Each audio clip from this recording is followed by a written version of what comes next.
Our movie starts in outer space. Two alien spaceships are fighting each other and things look really dangerous.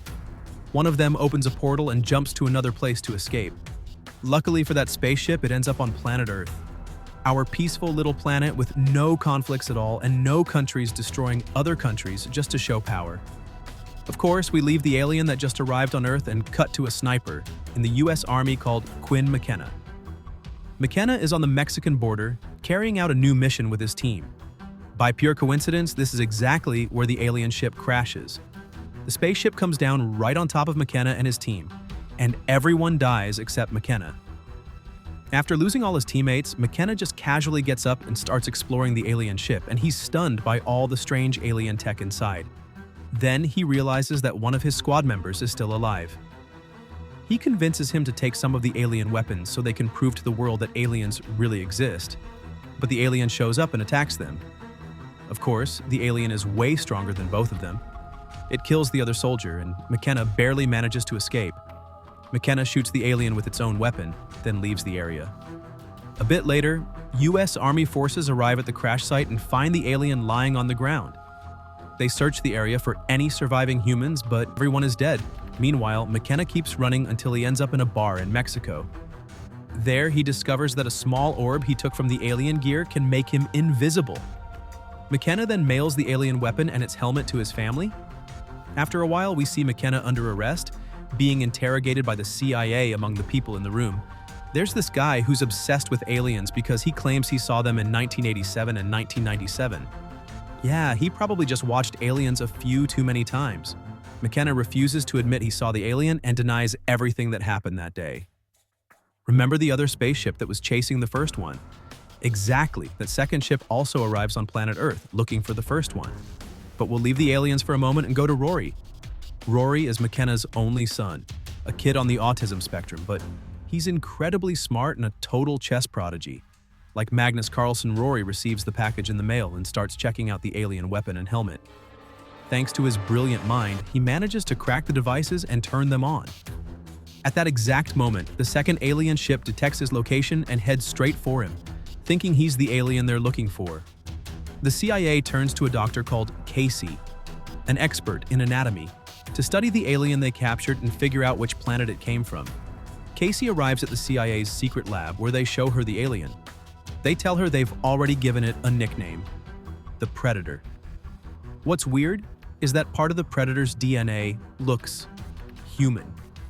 Everyone is shocked that there might be some kind of connection between humans and these aliens. Anyway, while they're busy talking about the creature, the Predator suddenly wakes up and starts killing everyone around it. Casey barely manages to escape from the lab. The Predator then finds an old alien mask and uses it to track down his own helmet, which of course is now with poor Rory. We cut back to McKenna. After his interrogation, he's being transported with a group of other soldiers who were also under investigation. When they ask him why he got locked up, he tells them, "I was fighting an alien." Of course, they all burst out laughing, right up until the Predator suddenly appears in front of them on the roof of the intelligence building. The prisoners fake a big fight among themselves so that as soon as the guards jump in to break it up, they overpower them, grab their weapons, and escape. McKenna and the prisoners start chasing the Predator, and on the other side, Casey is also running after it. But the Predator manages to get away. Then we find out that the CIA wants to get rid of Dr. Casey so she doesn't expose their secret lab. McKenna saves her just in time and takes her with them. Now we leave the prisoners behind and ignore the aliens hunting for Rory for a second, and go to Rory himself. Rory decides to pull off the dumbest move in history despite being a genius. He puts on the alien helmet and goes to a costume party wearing it. We cut back again to McKenna, the prisoners, and Dr. Casey. They've escaped to a house far away so they can figure out what to do next. Casey explains to them that the Predator only escaped so it could get back to its weapons and gear. That's when McKenna realizes Rory is in danger.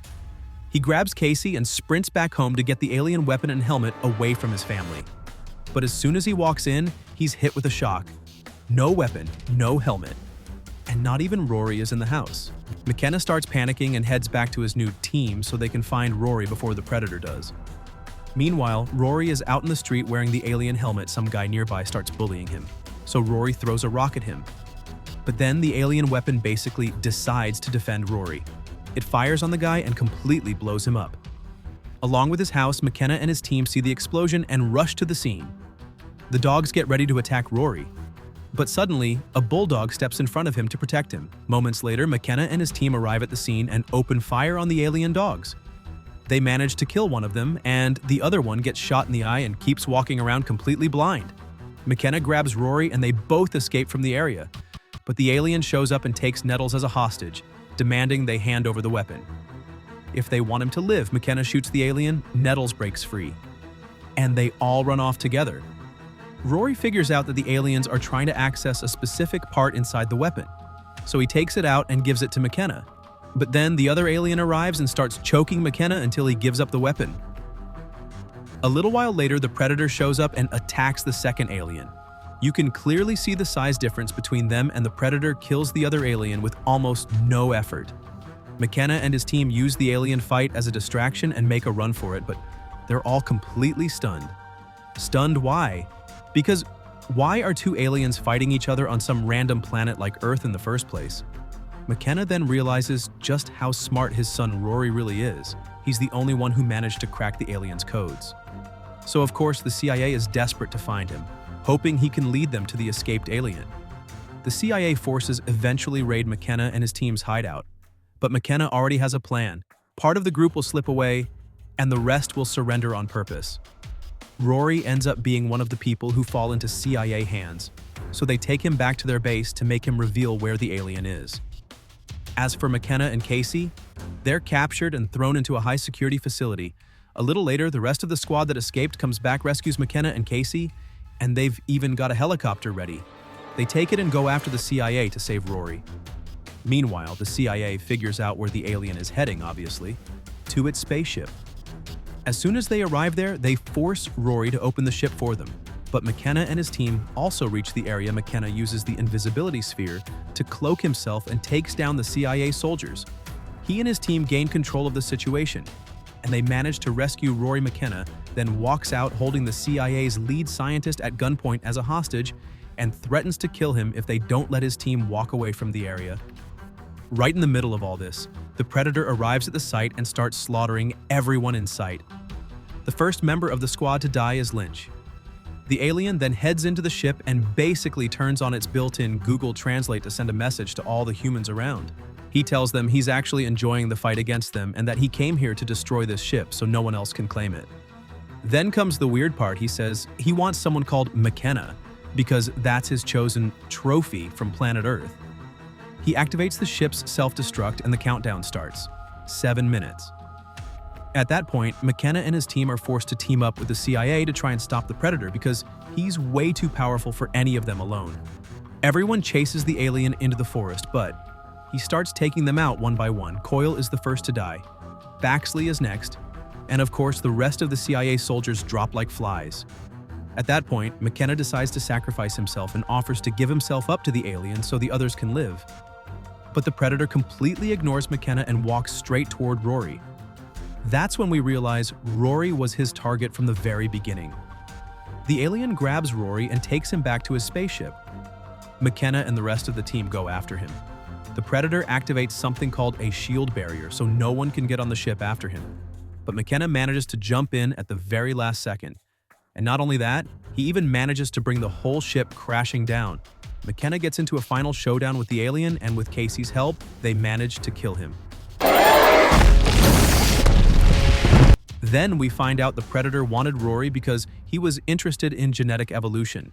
Since Rory is insanely smart and the only one who understood the alien codes, the Predator saw him as the biggest possible threat and wanted him dead. The scientists at the secret lab also discover that the Predator's ship contains a device capable of killing all predators. So McKenna decides to join the CIA and become the one who will use that device to wipe out the predators. And that's where our movie recap ends.